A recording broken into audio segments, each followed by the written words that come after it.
Welcome to TechNOW. I'm your host, John Reed, also CEO of CATAAlliance.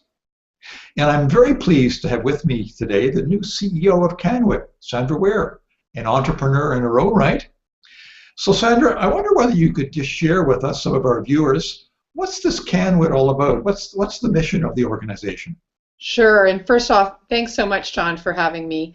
I'm really looking forward to this. In terms of what CanWIT is about, it's the national organization representing Canadian women in technology, and our goal is to promote and accelerate the presence of women in technology fields as well as in leadership roles.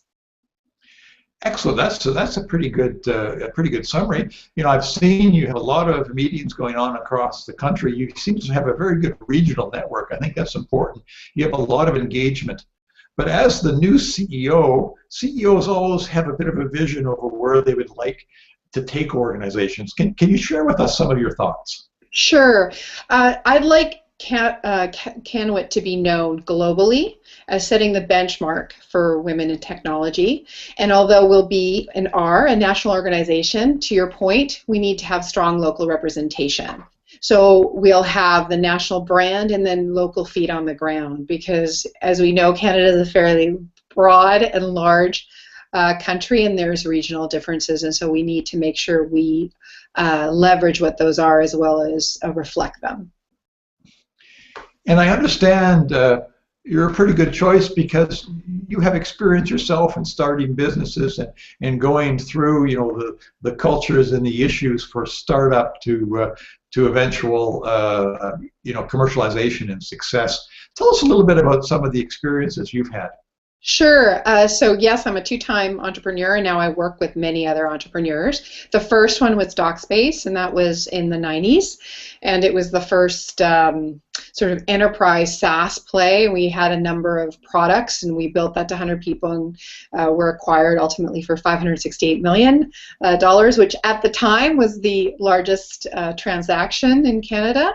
And then the second one was in the cleantech space. It was for running and monitoring smart networks, so based on the Internet of Things, or ZigBee. And in both those experiences, what I love is the working with great, talented technology folks and building something out of nothing and solving real world problems. And now I get to do that with a number of other entrepreneurs, and it's also why I think CanWIT and CATA play such an important role. Technology is definitely a driver in economic growth, which ultimately builds jobs, right? And that's what we need to do as well. Well, Sandra, this is why we chose you as CEO. I think that's a tremendous record, and of course, I remember many years ago, you were the executive that called us that helped bring Springboard to Canada, and that, of course, has helped fund a number of Canadian-based businesses. So, thank you for joining us. We look forward to seeing your work as it progresses as the new CEO of CanWIT. Thanks.